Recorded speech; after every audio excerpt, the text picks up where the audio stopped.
안녕하세요. 저는 시온교회 새로 부임한 박성준 목사입니다. 이번에 우리 2020년 서울 남년의 서초지방 사경예배를 우리가 이제 비대면으로 이렇게 시작을 하게 되었는데요. 이렇게 코로나가 있음에도 불구하고 말씀을 사모하는 그와 같은 열정이 이렇게 계속될 수 있는 것에 하나님 앞에 너무나 감사를 드립니다. 특별히 이처럼 앞서가는 우리 서초지방 하나님께서 크게 들어쓰시고 또 이 강의에 참여하는 모든 여러분들 가운데 하나님의 크신 은혜가 함께 하시기를 주의 이름으로 축원합니다. 이번에 저와 여러분이 함께 하실 부분은 바로 요엘서, 학개서, 스가랴서, 말라기 그리고 요나서에 있는 말씀입니다. 이 말씀들은 특별히 우리가 굳이 이렇게 성경을 분류할 때에는 소선지자서에 해당되는 말씀들이고요. 모든 선지자서가 다 마찬가지겠지만은 회개를 촉구하고 또 하나님께로 돌아오라라고 하는 가장 기본적인 메시지가 있는 그 같은 성경들입니다. 어쩌면 이 시대에 가장 필요한 것이 아닌가. 오늘 믿음의 사람들로 하여금 왜 이런 일들이 일어나지? 왜 이처럼 어려운 일들이 계속 발생하고 바뀌지 아니할지라고 하는 그런 기본적인 질문이 있을 때에 소선지자서는 우리가 기본적으로 하나님 앞에 신앙으로 돌아가야 하는 것이다. 기본적으로 하나님의 뜻으로 다시 돌아가야 하는 것이라고 하는 그와 같은 답을 우리 모두에게 주고 있습니다. 그래서 오늘 우리가 그 어떤 것보다도 하나님께로 돌아가자. 또 하나님의 뜻에 합당한 믿음의 길을 걸어가자라고 하는 메시지를 전달하고자 합니다. 자, 우리 그러면 먼저 우리 요엘서의 말씀부터 시작을 하고자 하는데요. 먼저 제가 여기에서 사용되는 사파는 바이블 프로젝트에서 공개되어져 있는 그와 같은 사파입니다. 한 장에 그 성경에 있는 내용을 아주 잘 축약하였기 때문에 제가 여기에서 여러분들에게 소개하는 형식으로 이렇게 알려드리고자 하는데요. 자, 먼저 그러면 요엘은 어떤 성경인가? 정확한 연대가 나와 있지 않습니다. 요엘서는 그러나 대략 에스라부터 느헤미야의 그 시대이다라고 대충 추측을 하게 되는데 그 이유는 요엘서에는 말라기, 또 오바디아, 에스겔, 또 스바냐, 나훔, 또 이사야, 아모스에 나오는 그런 시대적인 배경과 이해를 굉장히 같이 하고 있습니다. 그리고 마찬가지로 요엘서에도 그 어떤 왕의 이름이 나와 있지 않아서 왕의 시대 이전이라고 보기보다는 왕의 시대 이후일 것이다라고 강력하게 추측이 되고 있습니다. 그래서 포로기 또 내용상으로 봤을 때 포로기 이후가 가장 적합한 때라고 그렇게 이해가 되어져 있고요. 특별히 선지자서로서는 원래 다 모든 선지자들이 다 이스라엘에게는 이런 죄가 있다라고 직시를 하게 해주는데 이 요엘서는 그 내용이 빠져 있습니다. 그럼에도 불구하고 그것은 이스라엘의 죄가 없어서가 아니라 이 모든 선지서와 함께 맥락을 같이 하고 있기 때문에 그것은 이미 다 알고 있다. 그 내용은 모두 다 알고 있다. 즉 이스라엘이 어떤 죄를 저질렀는지를 다 알고 있다라고 함축적으로 이미 그렇게 어떻게 표현을 하자면은 그 내용들을 이미 다 알고 있다라고 이미 가정한 상태에서 메시지를 전하고 있는 것입니다. 그래서 오늘 이 요엘서를 보면서 우리가 똑같은 그 선지서의 그 맥락에서 우리로 하여금 하나님께로 돌아가는 가장 기본적으로 그 신앙 안에 붙들림 받기를 원하는 그 메시지를 우리가 마음속으로 듣기를 원합니다. 자, 그러면 이 요엘서의 가장 기본적인 메시지는 뭐냐? 바로 여호와의 날입니다. 주의 날이라고 하는 것이 있어서 그 주의 날에 하나님께서 심판을 하시는 이 모습을 보면서 우리가 하나님께로 돌아가야 한다는 메시지가 있고요. 당연히 근데 그것은 과거에 있었던 심판만을 이야기하는 것이 아니라 앞으로 다가올 심판에 대해서도 말씀해 주고 있는 것입니다. 자, 그러면 이 요엘서는 이렇게 주의 날에 대해서 이야기를 하고 또 그 주의 날이 결국은 과거뿐만 아니라 앞으로 일어날 일에 대해서도 이야기하고 있는데 그 모습이 어떻게 드러나고 있느냐? 크게는 우리가 요엘서 1장과 2장을 비교해 보면 잘 알 수가 있습니다.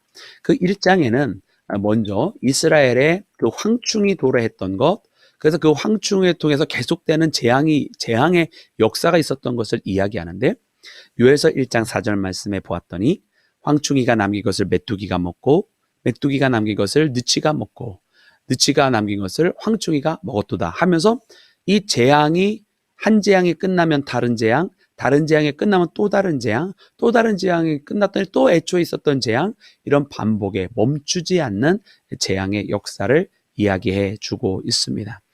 그래서 이것은 이스라엘로 하여금 과거에 마치 출애굽 당시에 10가지 재앙이 있었던 것처럼 계속되는 재앙을 연상하게 하고요. 이렇게 재앙을 연상하게 하는 것은 무엇이냐? 결국 이 모든 것이 하나님의 손에 달려있다라고 하는 것입니다. 그래, 이렇게 하나님 손에 달려있으니까 어떻게 합니까? 당연히 하나님께로 돌아가서 하나님께 회개의 기도를 해야 하는 것이죠. 그래서 요엘은 이스라엘 백성들에게 회개를 촉구하게 됩니다. 그 회개를 촉구할 때 가장 먼저 누가 있습니까? 여러분, 이 그림에서도 누가 보이세요? 네, 가장 맨 앞에 흰 수염을 다는 제사장의 모습을 하고 있는 이가 보이죠? 요엘도 마찬가지입니다. 제사장들아, 너희는 굵은 배를 동이고 슬피 울지어다. 제단에 수종 드는 자들아, 너희는 울지어다 하면서 회개를 촉구하고 있는 모습을 봅니다. 그런데 물론 당연히 제사장들만 회개하는 것이 아니라 모든 사람들의 회개를 촉구하게 되는데, 그러므로 금식일을 정하라. 성회를 소집하여 장로들과 이 땅의 모든 주민들은 너희들은 다 여호와의 성전으로 모여 거기서 여호와께 부르짖을 지어다 하면서 회개를 다 촉구하는 것을 보게 됩니다. 그렇게 회개를 촉구할 뿐만 아니라 요엘은 스스로 자기도 하나님 앞에 기도하면서 하나님, 목장의 풀들이 살랐고 그 불꽃이 모든 나무들을 살랐음이니이다 하면서 정말 하나님 앞에 회개를 구하는 그와 같은 모습을 우리가 보게 됩니다.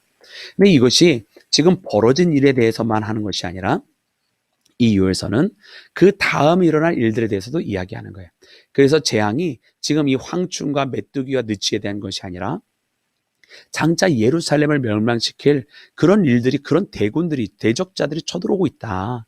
지금 이 메뚜기 때, 황충 때가 문제가 아니라 이 예루살렘을 무너뜨릴 그와 같은 일들이 곧 다가오게 될 것이다라고 경고하고 있는 것을 보게 됩니다.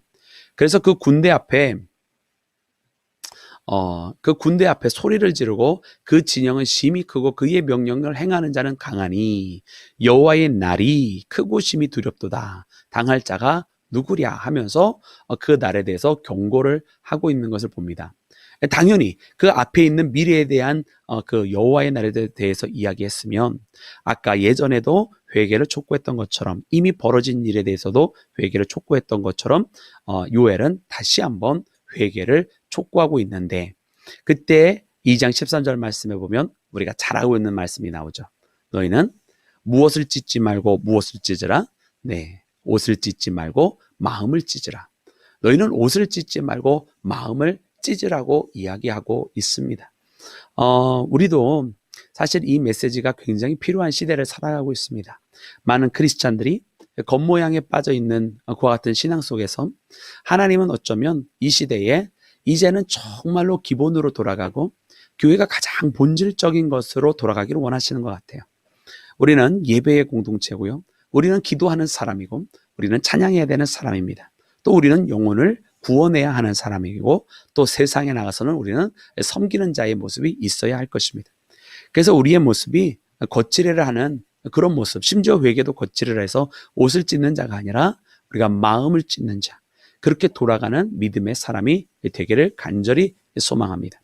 그래서 요엘은 다시 한번 하나님 앞에 스스로 회개하는데, 여호와를 섬기는 제사장들은 낭실과 제단 사이에 울며 이르기를 여호와여 주의 백성을 불쌍히 여기소서, 주의 기업을 욕되게 하며 나라들로 그들을 관찰하지 못하게 하옵소서.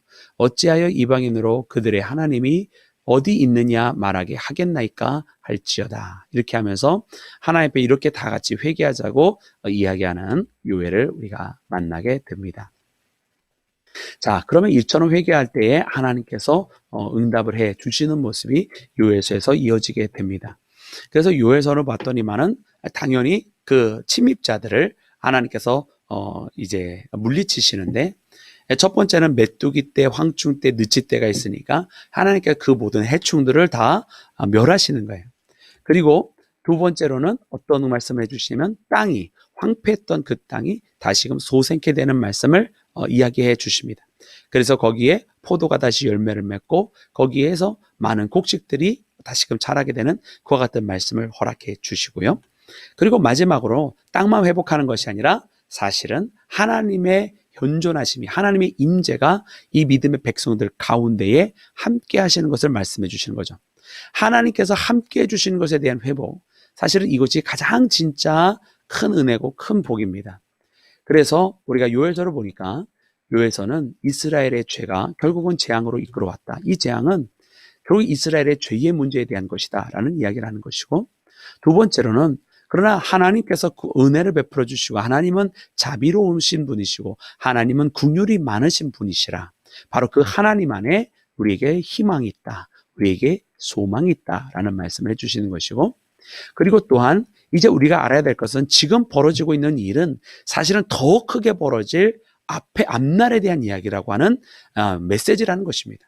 지금 벌어진 일은 이것으로 끝나는 것이 아니라 장차 하나님께서 큰 일을 행하실 두렵고 떨리는 그날에 대한 메시지인 것을 깨달아서 지금 이 정도 있을 때에 빨리 하나님께로 돌아와라, 빨리 회개하라라고 하는 그와 같은 메시지입니다. 그래, 그렇게 하기만 하면, 회개를 하기만 하면 어떻게 하느냐? 하나님께서 회복을 허락하여 주시는데, 여러분 오른쪽 밑에 보시면 어떤 그림이 있습니까? 오른쪽 밑에 보면 거기에서 사람들의 심장이 두근거리는 걸 보이시죠? 예, 제 얼굴은 안 보이시지만 그 심장에 표시가 되어 있는 건 보이실 거예요. 하트. 네, 멈췄던 심장이 뛰어야 돼요.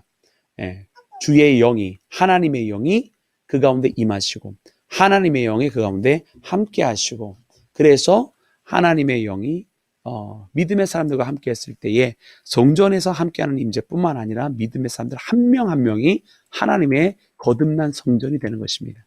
그리고 또한 하나님께서 열방으로부터 오는 모든 대적들을 다 물리치게 하시고, 그리고 또한 결국은 땅의 회복이라고 하는 것이 무엇입니까? 땅을 하나님께서 조금씩 고쳐 쓰시겠다고 하는 것이 아니라 완전히 하나님께서 새 에덴을, 새 예루살렘을 하나님의 거룩함으로 가득 찬 그와 같은 하나님의 나라를 이끌어 가시겠다고 하는 그와 같은 선포가 요엘서에 담겨져 있는 것입니다.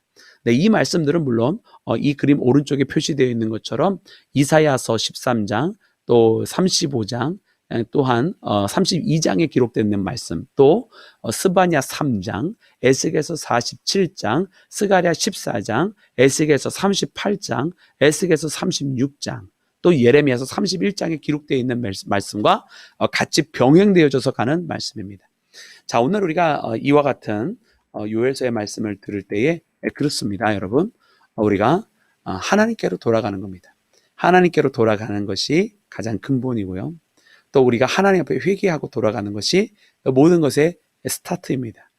그래서 오늘 지금 있는 일 그 자체로만 넘어가는 문제가 아니라 어쩌면 이 일은 하나님께서 정말 우리 가운데 크고 두렵고 떨리는 그날이 있다고 한다면 그날에 대해서 가장 기본적으로 먼저 우리 믿음의 사람들이 기본적인 것, 바로 하나님의 사람으로서 하나님의 성전으로서 회복되어져 있는 모습, 멈추어진 하나님을 향한 심장이 다시금 뛰며 주의 영으로 인해서 우리가 세임을 받아 살아가는 그와 같은 믿음의 삶을 이야기해 주시는데, 여러분 그와 같은 모든 삶 우리가 다 함께 걸어가기를 주님의 이름으로 축원합니다. 다음 성경은 학개서입니다. 자, 우리 학개서 말씀을 보도록 하겠습니다. 학개서는 우리가 제가 이쯤 위치에 얼굴이 보이네요. 자, 학개서는 근본적으로 이스라엘이 다시금 이제 포로기에서 돌아와서 그리고 성전을 다시 짓는 이야기가 있습니다. 그러니까 이 배경에는 이스라엘 백성들이 이제 멸망을 당했지만은, 그러나 그래서 이제 포로로 잡혀갔지만은 하나님께서 새 예루살렘을 지으시겠다는 그 소망이 가장 어떻게 보면 그들의 신앙의 밑바탕에 깔려 있는 그런 성경이라 할 수 있겠습니다. 예루살렘은 여러분 잘 아시는 것처럼 587년에 이제 바벨론 제국에 의해서 멸망을 당하게 되는데요. 그래서 이 바벨론 제국으로부터 이제 포로로 잡혀갔다가 70년 뒤에 다시 이제 돌아오게 되는 것입니다. 그래서 이 그림에서도 묘사하고 있는 것처럼 이 바벨론 제국에 오기까지 저 위에는 채찍지 있죠. 그래서 이제 포로로 잡혀 끌려가는 모습, 자기의 고국을 떠나야만 하는 모습이 그려져 있고, 또 그 다음에 거기를 지나면, 이 바벨론을 지나면, 네, 페르시아 제국이죠. 페르시아는 오늘 성경에 있는 단어로 쓰면 바사 제국이 됩니다. 그래서 바사 제국을 만나게 된 다음부터는 이제 이스라엘이 자유케 돼서 다시 돌아오는 그런 모습입니다. 네, 그래서 바사 제국이 임하게 되면서 고레스의 책령이 있고, 아닥사스다 왕의 그와 같은 조서가 있고, 그리고 다리오 왕의 그런 그 고국을 돌아갈 수 있는 그런 행보들을 돕는 그런 모습을 통해서 이스라엘은 돌아오게 되죠. 그때 이제 이스라엘의 두 지도자가 바로 대제사장 여호수아와 또한 수르바벨이라고 하는 다윗의 혈통의 지도자를 만나게 됩니다. 이것은 뭐 에스라서 1장부터 6장까지 있는 내용과 같은 내용입니다. 그러면 근본적으로 이렇게 포로기에서 돌아올 수 있었다. 바벨론의 시대가 끝났고 바사의 제국이 되면서 뭐 1차, 2차, 3차에 물론 거쳤긴 했습니다만은 포로들이 돌아올 수 있었다. 그리고 다시 재건이 시작되었다. 그럼 모든 것이 다 오케이 돼야 되는 거 아닙니까? 그 미래가 굉장히 밝은 것 아닙니까? 그런데 학계의 눈에는 그렇지 않았다고 하는 것이에요. 오늘 이 그림 맨 밑에 보면 학계의 얼굴을 보면 굉장히 오히려 근심하는 듯한 얼굴이 보이죠. 그 이유를 우리가 이제 하나씩 우리가 보고자 합니다. 자, 그래서 학계는 어떤 이야기를 했느냐? 제일 먼저 여호와의 집은, 하나님의 집은 아직도 저렇게 황폐해져 있는데 너희는 편벽한 곳에 사는 것이 옳으냐? 즉 지붕이 있는 잘 되어진 집에 살아가는 것이 옳으냐면서 이스라엘 백성들을 향하여 꾸짖기를 시작합니다. 왜냐하면 하나님의 성전은 돌아오자마자 제일 먼저 지었어야 되는데 그것은 그대로 내버려 둔 채 이스라엘 백성들의 자기 살 집만 꽂히고 거기에서 자기 밥 벌어먹고 사는 일에만 매진하고 있었기 때문에 그렇습니다. 그러다 보니까 이제 이 학계는 선포하기를 너희들이 아무리 전대에 그 모든 것을 넣어도 다 밑으로 줄줄 새는 것처럼, 또 많은 것들을 하려고 해도 거기서 다 아무것도 이루어지지 않는 이유가 무엇이냐? 그 모든 곡물들과 포도주와 기름들이 다 그 소산들이 없어지는 이유가 무엇이냐? 하나님께서 바람 불어서 다 가져가시는 이유가 바로 그 성전을 짓지 않았기 때문이라는 것이죠. 그래서 이스라엘 백성들로 하여금 제일 먼저 우리가 해야 할 것은 바로 무너진 성전을 다시 지어야 한다라는 것입니다. 그래서 1장 8절 말씀 보면 너희는 산에 올라가서 나무를 가져다가 성전을 건축하라. 하나님이 원하시는 것은 뭐 크고 아름다운 성전이 아니라 마음을 다한 성전이에요. 그저 너희 주변에 있는 것 가지고 그것을 성전을 건축하면 하나님께서 내가 내 영광으로 그 성전을 가득 채우려 말씀하신 것처럼 하나님께서 그렇게 하실 테니 너희들은 마음을 다한 그 성전을 다시 세우라고 명령을 하는 것을 보게 됩니다. 감사하게도 이스라엘 백성들이 이 학계의 말을 듣고 움직이기를 시작을 해요. 그래서 그 성전 공사를 하기를 결단을 하게 됩니다. 이것이 이제 다리오 왕 제6째 달 초하루에 있었던 일입니다. 그런데 이 학계서 말씀에 이제 두 번째 장으로 흘러가게 되면 거기에 이제 새로운 변화들이 일어나기를 시작을 하죠. 아주 역동적인 변화들이 일어나기를 시작합니다. 불과 이제 한 50일쯤밖에 지나지 아니하였을 때에, 즉 7째 달 20일째가 되었을 때입니다. 이 장 말씀을 보면, 그러면 거기에서 사람들이 이 성전을 짓고 있는 것을 보면서 굉장히 하찮게 여겼더라라는 거예요. 특별히 옛 솔로몬의 영광을 기억하던 이들이 이 성전을 보니까 굉장히 하찮아 보였다라는 거죠. 너희들이 보기에는 어떠하니요? 이렇게 이야기하면서 이야기하는 이 학계를 보게 됩니다. 저들이 낙심했던 이유는 간단합니다. 솔로몬은 그 모든 나라의 국력을 다 모아서 성전을 지었으니까 얼마나 화려하고 아름다웠겠습니까? 거기에 레바논의 백향목을 가지고 지은 성전, 그리고 황금으로 가득 채워놨던 그 지성소, 여러분 말로 다 표현할 수 없었을 것입니다. 반면 지금은 포로들이 돌아와서 짓는 거잖아요. 그저 자기들이 가지고 있는 것 최선을 다해서 짓는 거잖아요. 그러니 솔로몬의 시대 때에 비하면 굉장히 현찮게 지을 수밖에 없었던 것이죠. 그러나 그것은 어디까지나 외형적인 모습입니다. 하나님은 분명히 명령하여 주셨을 때에 저 산에 올라가 나뭇가지라도 지으면, 그것 가지고라도 지으면 내 영광으로 채운다 그랬으니까 하나님의 영광은 외형의 아름다움에 있는 것이 아니었습니다. 외형의 아름다움으로 치자면야 어느 성전이 가장 아름다웠겠어요? 당연히 헤롯 시대에 그 우리가 요한복음 2장 말씀에 보면 46년 동안 다시 재건축한 그 성전 있잖아요. 지금 그 이수르바벨 성전을 다시 헤롯 시대에 다시금 증축을 하게 되는데, 그때 그 성전이 가장 크고 화려하게 치면 가장 화려했습니다. 근데 하나님은 그 헤롯 성전 기뻐하시지 아니했어요. 우리가 역사적인 자료를 찾아봐도 그 헤롯 성전은 이방 신전과 비슷한 구조로 지어졌고요. 그리고 지금 하나님의 성전인 회막을 기본으로 해서 짓게 됩니다. 회막은 동쪽으로 큰 문이 하나 나 있죠. 마찬가지로 솔로몬의 성전도 문이 하나만 있습니다. 스루바벨 성전도 마찬가지고요. 그 회막은 한쪽 문으로 들어오게 되어 있고, 그 한쪽 문이라고 하는 것은 우리가 예수 그리스도, 오직 예수님을 통해서 하나님께로 이르는 것을 의미하기도 하는 것입니다. 그런데 이 헤롯 성전은 문이 굉장히 많이 뚫려져 있어요. 그러니까 회막의 구조는 신경도 안 썼던 거죠. 근데 그 헤롯 성전이 얼마나 화려했겠습니까? 그런데 예수님 뭐라고 그러셨죠? 돌 위에 돌 하나도 남기지 아니하고 다 무너질 거라 하는 예수님 말씀하시잖아요. 그러니까 예수님 기뻐하시지 않는 성전이었습니다. 그래서 우리가 헤롯 성전 말고 하나님께서 원하시는 것은 바로 우리가 마음을 다한 성전. 예수님 분명히 그러셨어요. 내 아버지 집은 기도하는 집이라. 강도의 소굴로 너희가 만들었도다라고 주님 말씀하시면서, 진정한 하나님의 교회는 기도하는 곳, 믿음의 사람들이 나와서 아버지 하나님을 만나기를 원하는 그곳, 그곳이기만 하면 된다는 거예요. 그러면 하나님의 영광이 그 자리에 있다는 거죠. 여러분, 오늘 우리가 이와 같은 메시지를 들어야 할 줄로 믿습니다. 그래서 그렇게 낙심하고 있었던 사람들에게 그러지 마라. 하나님의 약속이 있지 않느냐. 하나님께서 말씀하신 것이 있지 않느냐. 그리고 그곳을 향하여 나아갈 것이라고 이야기하는 이 학개의 이야기를 우리도 또한 귀담아야 할 줄로 믿습니다.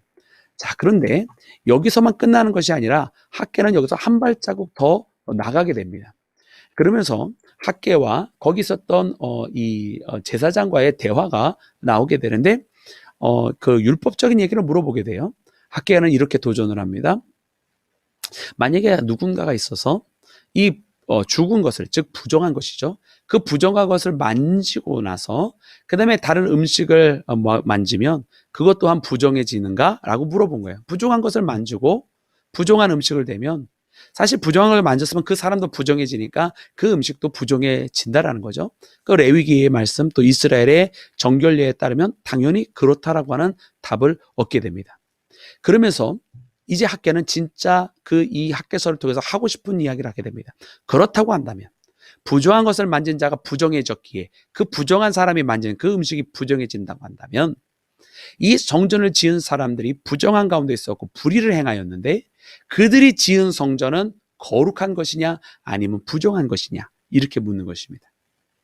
정답은 아까 분명히 부정한 것을 만진 자가 부정하기 때문에 만진 음식도 부정해졌다고 한다면, 부정한 사람들이 불의를 행하다가 성전을 지었으면 그것이 아무리 이름이 성전이라 할지라도 그것은 부정한 것이 되는 것입니다.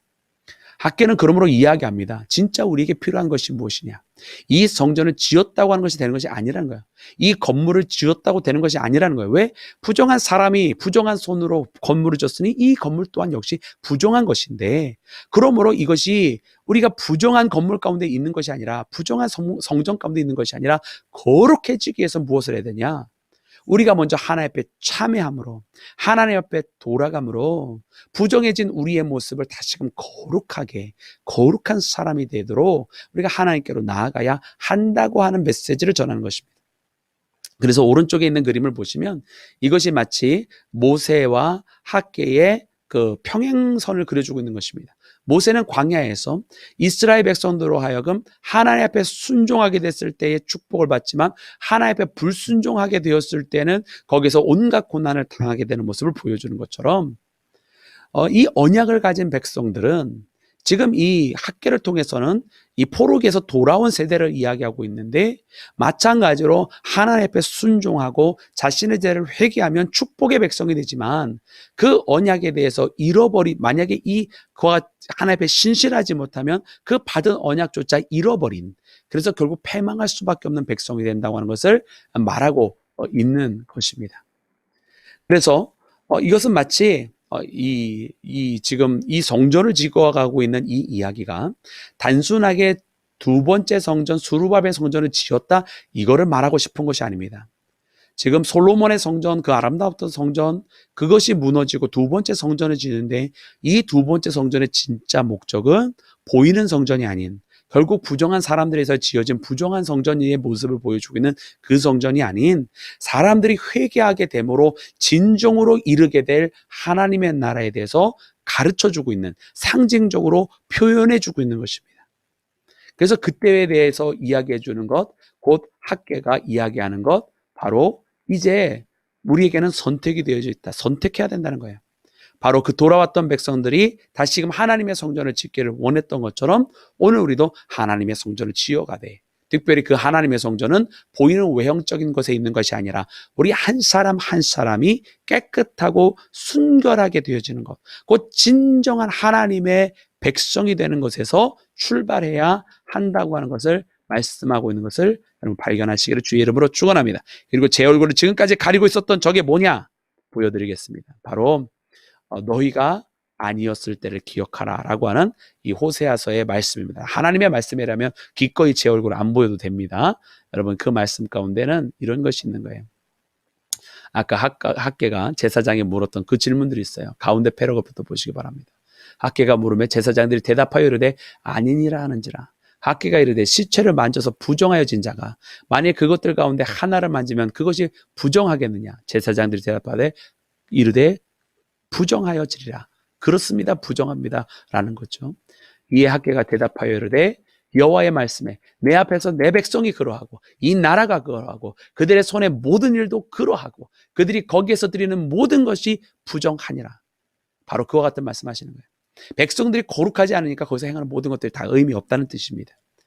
이제 원하건대 너희는 오늘부터 이전 곧 여호와의 전에 돌이 돌 위에 놓이지 아니하였던 때를 기억하라. 아직 그러하지 못했던 때를 기억하라는 것입니다. 그때는 20고루 곡식 더미에 이른즉 10고루뿐이었고 포도즙 틀에 50고루에 길르어 이른즉 20고루뿐이었고 만군의 여호와가 말하노라. 과거에 그렇게 그 성전이 없었을 때에 날마다 했던 것의 절반밖에 남지 않는 부족한 상태였다라는 거죠. 내가 너희 손으로 지은 모든 일에 곡식을 마르게 하는 재앙과 깐부기 재앙과 우박으로 쳤으나 내가 너희가 내게로 돌이키지 아니하였느니라. 이런 재앙이 있을 때 하나님 앞에 돌아오지 않았었다는 얘기예요. 그러므로 너희는 이전 일을 기억하라. 이것이 진짜 메시지입니다. 아홉째 달 24일 곧 여호와의 성전지대를 쌓던 날부터 기억하여 보라. 하나님의 성전을 다시 짓기를 시작하라는 거예요. 근데 보이는 성전이 아닌, 그 손으로 지은 성전이 아닌 너희 자신이 하나님께로 돌아오는, 너희 자신 한 명 한 명 진정한 성도로서 하나님께 돌아오는 그것을, 그 일을 행하라는 거예요. 그렇게 될 때에 곡식 종자가 아직도 창고에 있느냐, 포도나무, 무화과나무, 석류나무, 감람나무에 열매가 맺지 못하였느니라. 그러나 오늘부터는 내가 너희에게 복을 주리라. 그렇습니다. 하나님께로 돌아가는 것이 시작될 때에 모든 것의 회복이 시작이 되는 것입니다. 여러분, 이 학개서의 말씀은 오늘 우리에게 주시는 말씀입니다. 믿음의 길에서 반드시 모든 것을 다시금 회복하는 주의 자녀 되시기를 주님의 이름으로 축원합니다. 되실 말씀은 스가랴에 있는 말씀입니다. 스가랴는 마찬가지로 이 소선지자에 해당이 되고요. 스가랴도 우리가 아까 봤던 요엘과 학개와 굉장히 유사한 기간에 포함이 되는 선지자입니다. 그의 메시지는 지금 이 포로기로 돌아와서 재건을 하고 있는 백성들 가운데에 불만으로 가득 찬 이 하나님의 백성들 이스라엘에 향하여 답을 전해주는 그와 같은 성경이라 할 수 있겠습니다. 왜냐하면 이 돌아왔던 사람들에게 그 사람들은 돌아왔던 사람들이 아니 우리에게 예언을 하여 줄 때는 70년이라고 하지 않았습니까? 그리고 70년이 지나면 놀라운 회복의 역사가, 또 하나님께서 새 예루살렘을 지신다 하셨고 무너졌던 것이 다시 수축을 하게 된다고 했는데, 보시옵소서 지금 우리 주변에는 너무나 힘들게 지금 일이 돌아가고 있지 않습니까? 회복은 했지만, 회복을 하려고는 하지만 그러나 일이 너무나 더딥니다라고 하면서 정말 70년이 맞냐고 원망을 하고 있는 그와 같은 사람들이 많이 있었습니다. 그래서 스가랴는 그와 같은 궁극적인 불신으로 향해 가고 있는 이스라엘 백성들에게, 왜냐하면 약속이 이루어지지 않는 것 같기 때문에 하나님 앞에 원망을 하고 있었던 그 백성들에게 하나님의 뜻을 전달하였던 선지자였던 것을 우리가 보게 됩니다. 그래서 오늘 이 스가랴에 있는 말씀을 통해서 우리도 우리의 삶 가운데 왜 하나님께서 말씀하신 그 약속이 더디 이루어지고 있느냐고, 왜 하나님께서 말씀하신 그 언약이 우리에게 보여주시고 우리에게 기억하게 하시고 꿈을 그리게 했던 그 일들이 이처럼 더디 일어나느냐고 그런 의구심을 갖고 있는 성도님들이 계시다고 한다면, 이 시간 스가랴의 말씀을 통해서 그 길을 한번 찾는 그런 은혜의 시간 되기를 소망합니다. 자, 이것이 스가랴서를 대변해주는 아주 기본적인 그림이라 할 수 있겠습니다. 보면 왼쪽에 바벨론이라고 쓰여 있는데 거기서 사람들이 기뻐하면서 뛰어나오고 있죠. 네, 바로 바벨론의 포로로의 생활을 마치고 돌아오는 이스라엘 백성들을 그려주는 것입니다. 근데 돌아와서는 저들에게 고된 회복의 시간이 저들을 마주하고 있었던 것입니다. 그러면서 가장 오른쪽에 있는 남자 한 명이 70 years, 이렇게 따지고 있는 모습이 보이죠. 정말 70년입니까? 70년이라고 했잖아요. 이렇게 따지는 거죠. 그것은 무엇이냐면 바로 선지자들이, 또 예언자들이, 아니 이스라엘이 무너지게 된다, 그리고 무너지면 하나님께서 반드시 70년 후에 새 땅을 만들어 주실 것이다라고 굉장히 큰 기대를 저들에게 불어넣어 줬죠. 그리고 그 기대는 사실은 잘못된 것이 아니었습니다. 그럼에도 불구하고 사람들이 막상 접하는 것은 무엇이냐면 여전히 황폐한 땅이고, 그리고 저들이 아무리 힘을 내도 회복의 속도는 굉장히 더딘 것 같았기 때문에 그랬던 것입니다. 이와 같은 궁극적인, 어떻게 보면 문제가 있는 이 문제를 가지고 있었던 이스라엘 백성들에게 하나님께서 스가랴에게 여러 가지 환상을 보여주셨던 것이고, 이를 통해서 스가랴에게 주어졌던 메인 메시지는 바로 하나님께로 돌아와야 한다. 왜냐하면 저들이 지금 예루살렘으로는 돌아왔지만 그들의 삶과 신앙은 여전히 예루살렘에서 너무 멀리 있었던 것이라는 것이죠. 그래서 하나님 중심의 신앙생활을 요청하고 있는 스가랴서를 우리가 발견을 하게 되는데요. 그래서 이 스가랴는 총 8개, 사실 정확하게 얘기하면 9개의 환상을 보게 됩니다. 왜 8개라고 하냐면 이 8개의 환상이 사실 굉장히 의도적으로 배열이 되어 있어요. 첫 번째 거는 8번째와, 두 번째 거는 7번째와, 세 번째 거는 6번째와, 그리고 네 번째 것은 5번째와 연결이 되어 있는 환상이었습니다. 그래서 메시지도, 이 환상들이 각기 따로 있는 것이 아니라 주시는 메시지도 연결이 되어 있는데, 첫 번째 메시지를 보면 이 말을 탄 자가 이 열방을 돌아다니면서 거기서 평강을 선포하게 됩니다. 그리고 마지막 8번째도 다시 한번 이 말을 탄 자가 이 열방을 돌아다니면서 그들이 묶였던 곳에서 노임을 받게 되었다라고 하는 평강을 선포를 하게 됩니다. 즉, 이 첫 번째와 마지막은 이스라엘 백성이 그 포로의 시절을 끝내고, 그리고 말탄 자에 의해서 해방을 누리게 되었다고 하는, 이제는 노임을 받게 되었다고 하는 그러한 메시지인데요. 이것은 다만 그들이 지금 현존하고 있는 상황에서에 대한 해방, 즉 육체적이고 정치적이고 어떻게 보면은 이 땅의 국가적인 해방을 이야기하는 것만이 아니라, 이것은 장차 하나님께서 보내주실 모든 것으로부터의 자유, 즉 다시 말하면 우리 인간은 죄의 문제로 놓여져 있는데 그것에 대한 자유와 해방도 하나님께서 선포해 주실 날이 있다라고 하는 미래적인, 어떻게 보면은 예언적인 그런 말씀이 이 환상 가운데 담겨져 있는 것입니다. 그리고 두 번째와 7번째 꿈도 서로 그 메시지가 연결이 되어져 있는데요. 두 번째는 그 뿔이 있는데 이 뿔에 의해서 이스라엘이 상처를 받고 찢김을 받게 됩니다. 이 뿔은 무엇이냐? 바로 아시리아와 바벨론 제국을 의미합니다. 이 뿔이 이 대장장이들에 의해서 부서지게 되는데, 이 아시리아와 바벨론은 사실은 아시리아에 의해서 북사마리아가 무너지고, 그리고 바벨론에 의해서 남유다가 무너지게 되는데, 이처럼 아시리아와 바빌론에 의해서 찢겨졌지만 그 후에 누가 나타납니까? 바로 바사 제국, 페르시아 제국이 나타나서, 물론 중간에 메대도 있었습니다만은 이 결국에는 바사가 나타나서 이 바벨론 제국까지도 무너뜨리고 이스라엘에게는 다시 예루살렘으로 돌아갈 수 있도록 만들어 주었다라고 하는, 그와 같은 어떻게 보면 역대 역사를 이 짧은 환상을 통해서 하나님께서 알려주시는 것이고요. 그리고 이것이 7번째와 연결이 되는 것은 어떤 바구니에 의해서 바빌론으로 실려 날아가는 여인의 모습이 환상으로 보이는데, 바로 이 여인이 누구냐? 바로 이 여인이 이스라엘이라는 것입니다. 이스라엘이라는 것에, 즉 다시 말하면 왜 이스라엘이 바벨론과 또 아시리아에서 찢김을 당할 수밖에 없었느냐? 이 여인이 죄 많은 여인이었어요. 그러니까 즉 다시 말하면 이스라엘 자기 죄 때문에 이런 고통을 당할 수밖에 없었다라고 하는 메시지를 주시는 것이고요.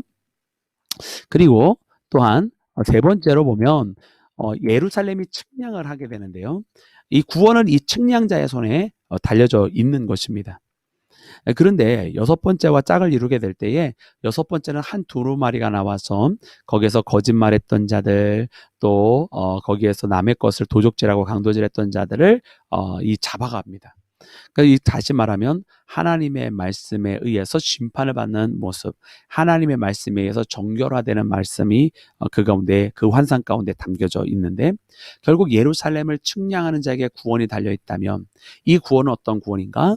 하나님의 말씀에 합당하게 산 자들에 대한 구원인 것입니다. 그래서 하나님의 말씀에 벗어나고 하나님 뜻에 벗어난 이들은 전부 다 심판을 받게 된다고 하는 그와 같은 메시지인 것이고요. 그리고 또한 네 번째 환상은 무엇입니까? 네 번째 환상은 여호수아가 입고 있었던 더러운 옷이 있는데 이 더러운 옷을 하나님께서 벗기시고 정결하고 깨끗한 옷으로 다시금 입혀주십니다.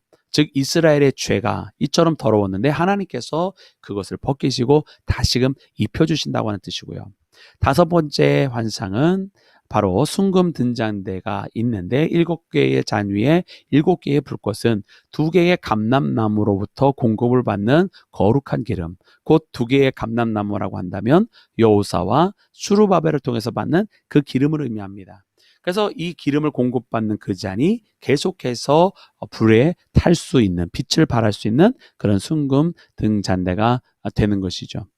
그래서 이 메시지는 무엇입니까? 결국 이스라엘의 죄를 용서해 주실 수 있는 분도 하나님이시고 이스라엘의 등잔대가 계속 불타오르게 하시는 분도 바로 여호수아와 스룹바벨을 보내주시고 그들을 통해서 권세를 주시고 그들을 통해서 역사하시는 하나님을 통해서 이루어진다라고 하는 것입니다. 그래서 이 8개의 그 환상이 다 지나간 다음에 스가랴는 한 개의 환상을 더 이야기하게 되는데요. 결국 이 환상이 모든 이 8가지를 다 서머리 해주는 그러한 환상이 되겠습니다. 그래서 그 환상 가운데 보니까 결국은 왕 같은 제사장인 이 여호수아의 모습을 보여주고 메시아적인 메시지를 굉장히 많이 가지고 있는데 즉 그는 누구를 예시하느냐? 바로 그는 모든 이들에게 첫 번째와 여덟 번째 환상처럼 꿈을 혹은 이 평강을 허락해 줄 왕 같은 분이시고 또한 이 바빌론 제국을 무너뜨리고 그 찢김에서 회복시킬 제사장적인 회복을 선포하실 분이시고 그리고 그분은 세 번째와 여섯 번째처럼 이 측량과 구원의 잣대를 가지고 계신 분이시고 그리고 네 번째와 다섯 번째처럼 죄로부터 그 죄를 다 사하여 주시고 새 옷을 입히셔서 거룩하게 해서 살아갈 수 있도록 허락해 주시는 분이십니다. 결국 이 대제사장 여호수아를 통해서 보여주시는 이 환상은 여호수아가 아니라 장차 오실 진짜 메시아 예수님에 대한 모습인 것을 스가랴가 사실은 증거하고 있는 것입니다. 그러므로 이제 불평을 가지고 있었던 이스라엘 백성들이 있었다고 그랬잖아요. 왜 70년이 지났는데도 그렇게 말했던 회복의 역사가 안 일어나냐고? 그러면 이제 이 환상을 봤으니 이제 이스라엘의 그 하나님의 왕국이 도래했으니 이제 우리의 아픔과 슬픔은 끝난 것이냐고? 그때에 이 스가랴는 거기가 그와 같은 일들은 분명히 벌어지는데 이처럼 벌어진다고 이야기를 합니다. 너희가 행한 일은 이러하니라. 너희는 이웃과 더불어 진실을 말하며 너희 성문에서 진실하고 화평한 재판을 베풀고 마음에 서로 해하기를 도모하지 말며 거짓 맹세를 좋아하지 말라. 이 모든 일은 내가 미워하는 것이니라. 여호와의 말이니라. 네, 하나님의 뜻을 전파하게 됩니다. 그리고 그 하나님의 뜻이 결국 무엇입니까? 하나님의 말씀대로 그 언약을 지키며 하나님의 뜻대로 살아가는 자, 자기 뜻이 아닌 하나님의 뜻대로 살아가야만 그와 같은 일들이 일어난다고 말씀을 해주시는 거예요. 그러므로 이제는 하나님의 나라가 왔으니 우리의 슬픔은 끝납니까?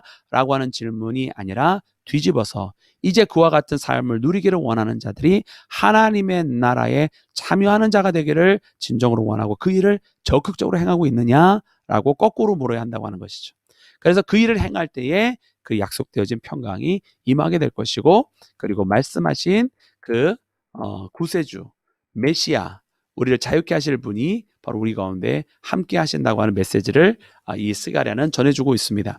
결국 우리 믿음의 사람들은 하나님과 함께 해야 되는 것입니다. 그리고 하나님과 함께 하지 않으면 이 모든 것들이 사실은 기대하는 바는 크면서 정작 행하는 바는 없는, 그리고 바라는 것은 많으면서 정작 오시는 그분에 대해서는 준비가 전혀 되어 있지 않는 그런 이스라엘의 모습을 우리가 닮아서는 아니 될 것입니다.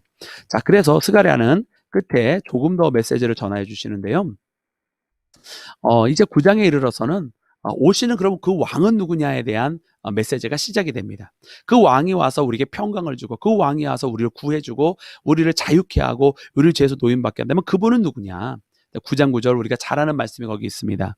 시온에 따라 크게 기뻐할지어다, 예루살렘에 따라 즐거이 부를지어다. 보라, 네 왕이 내게 임하시나니 그는 공의로우시며 구원을 베푸시며 겸손하여서 나귀를 타시나니 나귀의 작은 것 곧 나귀 새끼니라. 아멘. 여러분 이 말씀 기억나시나요?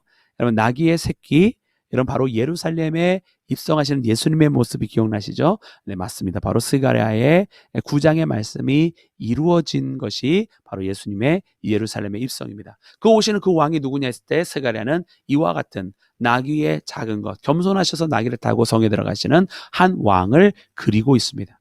그런데 문제는 그 말씀을 계속 읽어보면 그 왕을 이제 목자로 표현하는데, 그 목자에게 양들이 다 왔느냐? 그렇지 않고 다른 이스라엘의 리더들이 있어서 그 이스라엘의 지도자들도 목자로 표현되는데, 이 양들이 왕으로 표현된 그 목자에게 가지 않고 다른 이스라엘의 그 리더들에게, 지도자들에게 향하는 것을 봅니다. 결국 이 양들의 최후는 물어보나 마나 바로 죽음을 의미하는 것인데요. 그러므로 이와 같은 일들에 대해서 주시는 메시지는 무엇이냐면, 이스라엘의 잘못된 목자의 길을 걸어가지 말고 진짜 목자, 참 목자를 만나야만 한다고 하는 것을 말씀해 주십니다. 그래서 그것에 대한 말씀이 무엇이냐? 바로 스가랴 12장 10절 말씀, 또 11절 말씀에 있는 것처럼 이스라엘이 진짜 회개를 해야만 한다는 거예요. 그리고 그 회개를 할 때에 하나님의 영이 부어져서 그들의 회개가 받아들여지고, 그리고 그 회개가 있었을 때에 그들의 대적들이 물러나게 되고, 바로 지금 보시는 그림의 가장 왼쪽 편이죠. 그리고 생명의 강이 흘러서 많은 사람들이, 모든 열방이 새롭게 하나님께서 건축하실 그 예루살렘으로 들어가게 된다고 하는 것입니다. 그래서 스가랴 12장 10절과 11절 말씀에는 이스라엘로 하여금 크게 애통하라 이야기하십니다. 크게 애통하라. 그리고 통곡하여 그 앞날에 장자를 위하여 통곡하듯이 통곡하라. 독자를 애통하듯이, 독장을 잃었을 때 애통하듯이 애통하라 말씀하시는 그와 같은 스가랴의 말씀을 우리가 보게 됩니다. 네. 잠시 끊겼죠? 네, 아직 기술적인 부분이 다 익숙하지 않아서 그런데 양해를 다시 한번 부탁을 드립니다. 네, 그래서 결국 스가랴의 메시지는 오시는 예수님에 대한, 어떻게 보면은 이 밑그림을 먼저 그려준 그런 성경책이라 할 수가 있습니다. 그래서 그때 당시에 있었던 어떤 이스라엘 그 포로로 있었던 이들이 돌아와서 가지고 있었던 그 불만에 대한 답변이기도 하고, 그래서 결국은 하나님께로 돌아와야 되고 하나님의 백성답게 그 말씀대로 살아야 하고, 그런데 결국 이 모든 것에는 그것을 가능케 하시는 분이 있다 라고 하는 것, 그리고 그 분을 이제 나귀를 타고 오실 분으로 묘사를 했고, 그러나 그렇게 왔음에도 불구하고 그 백성들이 오히려 그 오신 왕을 배척하는 모습을 보여주면서 바로 이제 장차 오실 예수님에 대한 예수님께서 걸어가실 그 길을 미리 보여주는 그런 성경책이라 할 수 있습니다. 그래서 그럼 그 예수님이 오셨을 때 어떻게 했었어야 했었을까? 또 예수님은 오셔서 어떤 일을 어떤 일을 하실까라고 하는 그런 모습들을 이제 보여주는데요. 그 모습은 어떻게 보면 끝까지 다 그려주지는 않습니다. 그래서 새 예루살렘의 회복, 또 백성들의 회개, 또 생명의 강이 넘쳐흐르는 모습과 또한 대적자들을 물리치시는 모습들은 나와 있는데, 그 세세한 그림에 대한 것은 사실은 이제 그 후대 세대가 예수님과 만나서 또 예수님과 함께 했을 때에 걸어가야만 하는 그와 같은 숙제로 남겨져 있는 어떻게 보면 그와 같은 메시지를 할 수 있고요. 오늘 이 시대를 살아가는 우리로서는 이 메시지는 어떤 분인가? 이 오늘 우리로서는 이 스가랴에 대한 메시지가 결국은 지금 우리에게 오신 분이 누구시고 우리의 마음의 주인이 누구신가 또 우리의 왕이 누구신가를 다시 한번 돌이켜 봐야 할 것입니다. 그리고 어쩌면 지금도 예수님을 모르는 자들이 아니라 예수님을 왕으로 영접하는 자들에 의해서 끊임없이 오히려 내몰림을 당하는 것이 아닌가. 마치 예수님을 십자가에 못 박으라고 외친 것이 저 이방인들이 아니라 유대인들이었던 것처럼 오늘 정말로 예수님을 믿는다고 하면서 예수님과 거리를 멀리하고 예수님을 욕되게 하는 이들이 정말 이 크리스찬들이 아닌가라고 하는 그런 회개를 하게 만드는 그와 같은 묵상을 하게 만드는 성경이 바로 스가랴 성경이라 할 수 있습니다. 그래서 오늘 이 성경을 읽으면서 우리가 이 스가랴에서 주시는 메시지대로 우리가 정말로 우리 가운데 왜 아직도 이런가요? 왜 우리 가운데 이런 것들이 풀어지지 않나요? 라고 말하기 이전에 다시 그 질문을 바꾸어서 나는 정말로 하나님의 나라에 동참하고 있고 적극적으로 참여하고 있는가? 내 자신이 하나님의 말씀에 붙들려 있는가를 되새겨보는 우리 모두가 되기를 주님의 이름으로 축원합니다. 자, 그와 같은 말씀이 스가랴에 있는 말씀이었습니다. 그러면 우리 이번에는 말라기에 있는 말씀을 보도록 하겠습니다. 자, 말라기는 시대적으로 그렇게 성전이 건축이 되고 이 포로기에서 돌아오게 된 지 대략 한 100년 정도 지난 상태에 쓰여진 말씀이라 할 수 있습니다. 그런데 이처럼 세월이 많이 흘렀잖아요. 그럼 모든 것이 더 아름다워지고 조금 더 말씀했던 새 예루살렘의 그 이상향에 가까워져야 되는데 사실 이러한 사람들의 기대와는 달리 그 땅은 더 부패했고 불의가 가득했고 또 가난이 있었습니다. 그래서 이 그림이 잘 그려주고 있는 것처럼 바빌론에서 사람이 나왔는데 그들은 prophetic hope, 그 예언자를 통해서 받았던 그 희망과 소망이 저런 그림처럼 어떤 영광의 나라가 그려졌었지만 실상은 굉장히 다른 현실이 바로 저들을 기다리고 있었던 것을 그려주고 있는데 이것이 바로 말라기의 상황이라 할 수 있겠습니다. 그래서 이런 말라기의 상황 속에서 하나님께서 여전히 그 백성들을 찾으시는데요. 이때 백성들의 답은 굉장히 퉁명스럽다고 이야기할 수 있습니다. 하나님 앞에 요즘 말로 하면 틱틱거린다고 할 수 있겠죠. 근데 그래서 이렇게 틱틱거리는 백성에게 하나님께서 다시 한번 답변을 해주시는 그런 어떤 약간의 하나님과 우리 인간 사이에 오고 가는 논쟁, 그런 논쟁의 스타일로 기록된 것을 보게 됩니다. 어쩌면 우리가 이 말라기를 읽으면서는 오늘날 이 시대에 하나님께 약간 반항적인 자세를 보내고 있는 이 세대를 향해서 우리가 이 말라기를 소개할 수 있지 않을까 이런 생각이 듭니다. 자, 그러면 말라기는 첫 번째 어떤 질문으로부터 시작하느냐? 하나님께서 그 백성들에게 내가 너희를 사랑한다. 내가 여전히 너희를 사랑한다고 하는 하나님의 그런 사랑의 표현으로부터 시작이 됩니다. 그래서 이 말라기 1장 이 2절 말씀에 보니까 여호와께서 이르시되 내가 너희를 사랑하였노라. 이렇게 하나님이 고백을 하죠. 그런데 정작 이 인간들은 그런 하나님의 말씀을 듣고도 언제 주께서 우리를 어떻게 사랑하셨나이까라고 오히려 따지는 거죠. 어떻게, 언제 우리를 사랑하셨나이까? 그랬더니 하나님께서 그때 답변을 해주십니다. 내가 에서를 택하지 아니하고 야곱을 택하지 아니했느냐 하면서 그 언약이 에돔을 통해서 이어져 간 것이 아닌 야곱과 그의 후손이 이스라엘을 통해서 이어져 가게 된 것을 말씀해 주십니다. 하나님께서 사랑하고 계시고 또 지금도 사랑하셨다고 하는데 언제 사랑하셨냐고 반문한다고 하는 것은 사실은 하나님이 사랑 안 하신 것이 아니라 사랑을 느끼는데 둔감해진 영적 어두움 때문이라 할 수 있습니다. 오늘 우리가 살아갈 때에도 여러분 우리가 하나님을 탓할 것이 아니라 영적으로 어두워져 있는 우리 자신이 아닌가라고 돌이켜볼 수 있는 그런 믿음의 사람이 되었으면 좋겠습니다. 자, 그리고 두 번째로는 하나님께서 너희들이 나를 멸시하였다. 경멸하였다. 이렇게 표현하셔요. 그러니까 성경에는 이렇게 기록이 되어 있습니다. 내 이름을 멸시하는 제사장들아 라고 하면서 하나님께서 부르십니다. 그랬더니 이번엔 사람들이 우리가 언제 하나님을 멸시했다고 하십니까? 우리가 언제 하나님을 경멸하였다고 하십니까? 라고 이렇게 답변을 하는데요. 그때 하나님께서 대답을 해주시는 것이 너희가 더러운 떡으로 나의 제단을 드리고 말하기를 우리가 어떻게 주를 더럽게 하였나이까 라고 하는도다. 즉 다시 말하면 그 자신들이 행동한 게 엄연히 정말 백주대낮에 다 드러나 있음에도 불구하고 하나님 앞에 자기들은 잘 섬겼다고 너무나 뻔뻔하게 살아간다고 하시는 말씀인 것이죠. 이 모습을 보면 이 그림이 너무나 그걸 잘 나타내주고 있는 거예요. 같아요. 남자는 it's good enough. 그러니까 이 정도면 충분하지 않아? 그런데 알고 보니까 병들은 재물이잖아요. 병든 염소와 또 더러운 양들. 하나님은 정한 짐승일 뿐만 아니라 흠이 없어야 된다고 분명히 말씀해 주셨는데 이 짐승들은 하나님 앞에 드릴 만하지 못한 것입니다. 그럼에도 불구하고 이들뿐만 아니라 이 제사를 드리는 제사장들조차 아무런 문제가 없어라고 하면서 이 제의를 진행을 하게 되는데 하나님께서 이런 제사를 받으시겠습니까? 여기에는 이 제사장들도 문제고 여기에는 이 제물을 드리는 사람도 문제입니다. 여기에는 하나님은 안중에도 없고 그저 저 성전이 금이가 있는 것처럼 정말 하나님 앞에 바르지 못한 일들만 일어나고 있는 것을 보게 됩니다.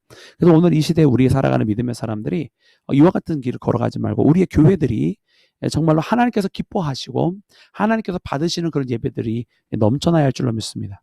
그래서 우리의 삶의 모습과 주님 앞에 나아가는 우리의 예배자로서의 우리의 모습, 또 우리 한 명 한 명이 진정한 하나님께서 받으시기를 원하는 예물이실 텐데 우리의 소유가 아닌 우리 자신의 그런 예물일 텐데 우리가 하나님 앞에 정말로 흠이 없고 정결한 채 하나님께 드려지는 헌신이 있는 그런 믿음의 길을 함께 걸어가기를 주님의 이름으로 축원합니다.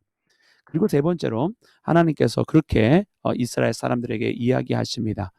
너희가 이스라엘의 언약을 저버렸도다 하면서 이야기하시기를 하나님께서 하나님과 또한 이스라엘의 여인을 배반하였다라고 하는 표현을 하십니다. 그랬더니 당연히 언제 우리가 그렇게 했냐고 또 따지겠죠.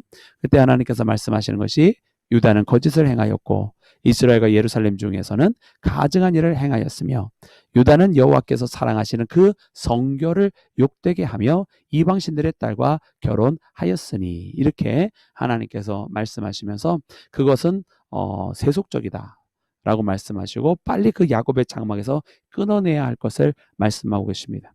그래서 이 말씀은 하나님과 겸하여 섬길 수 있는 세상에 우상은 아무것도 없음에도 불구하고 우상을 끌어들인 죄, 또 이것을 육체적인 삶을 통해서 이방 여인을 품에 안은 것과 하나의 평행선을 그리면서 하나님께서 질타하시는 모습을 발견하는데요.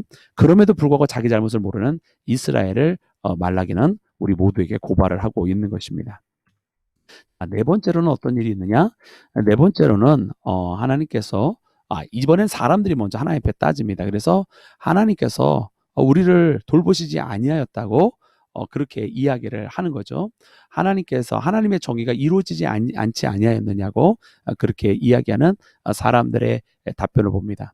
그때 하나님께서 이제 이스라엘에게 한 선지자를 하나님의 사자를 보내시겠다고 말씀을 하십니다.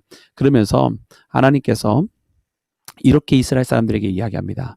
모든 악을 행하는 자는 여호와의 눈에 좋게 보이며 그에게 기쁨이 된다 하며 또 말하기를 정의의 하나님이 어디 계시냐 함이니라 하시면서 하나님이 안 계시다라고 정의의 하나님은 우리에게 없다라고 말하는 이스라엘 사람들에서 이야기합니다. 근데 그 모습은 결국 무엇입니까? 이 그림이 너무나 잘 보여주고 있는 것 같아요. 황소에 제사를 드리고 있는 사람들의 모습이 보이죠? 저기 돈을 들고 있는 사람들의 모습이 보이죠? 또 먹을 것을 들고 있는 사람이 보이죠? 네, 그들에게는 하나님이 없고 다른 엉뚱한 것들을 사실을 사랑하고 엉뚱한 것을 믿고 있는 겁니다. 돈을 믿고 있는 것이고 권세를 믿고 있는 것이고 명예를 믿고 있는 것입니다. 그래서 하나님께서 거기에서 이 모든 것을 정결케 하시는 불을 내리셔서 다시금 하나님께서 남겨둔 자들을 통하여 돌아오게 하실 하나님의 뜻이 있음을 알려주시는 것입니다. 그리고 다섯 번째로는 또 이 말라기는 그러면 우리가 어떻게 돌아가야 합니까? 하나님은 돌아오라고 말씀하시니까 어떻게 돌아가야 합니까? 라고 사실은 그렇게 궁금해하지 않지만 묻는 이스라엘 사람들을 보게 되는데 그때 하나님께서 답변해 주시는 것이 11조의 예물을 드려서 나를 시험해보라 하시는 것입니다. 즉 하나님의 살아계심을 하나님께서 드러내시겠다고 하는 것입니다. 그래서 11조로 가는 것은 사랑하는 여러분 이것은 10분의 1이라고 하는 산술적인 예물이 아닙니다. 10분의 1, 이 11조를 드리는 것은 10분의 1이라고 하는 산술적인 예물이 아니라 이것은 신앙 고백입니다. 하나님은 살아계시다고 그리고 하나님은 나의 인생의 주인이 되신다고 하는 그 고백 그래서 하나님은 내게로 돌아오라 하셨을 때에 하나님께서 살아계심을 알아야 하나님께로 돌아가고 하나님을 진짜 믿는 것인데, 그것을 11조를 통해서 하나님께서 드러내시겠다고 하나님 말씀하시는 거예요. 그래서 오늘 이 시대를 살아가는 우리가 11조를 드린다고 하는 것은, 그것은 율법적인 책무 혹은 책임이 아니라 나의 신앙의 고백이 되어야 한다. 그리고 살아계신 하나님께로 돌아갔다고 하는, 내가 하나님께 속하여졌다고 하는 믿음의 고백이 되어야 한다고 하는 것을 발견하게 되는 것입니다. 그리고 마지막으로 여섯 번째로 이스라엘 백성들이 한 번 더 이야기하는 것은 하나님을 믿는 것이 다 헛되도다 말한다는 거예요. 그러니까 이 지금 질문들이 보면 다 오늘 이 시대가 하는 질문 같아요. 하나님의 정의가 어디 있습니까? 또 하나님 살아계시긴 합니까? 어떻게 하나님께 돌아갑니까? 하나님 믿는 건 다 헛된 것 같습니다.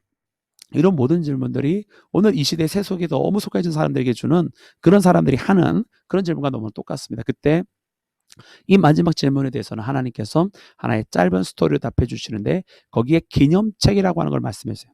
그리고 이 기념책은 뭔가 거기에 있는 모든 믿음의 사람들이 한 행실이 적혀져 있는 그런 책을 의미합니다.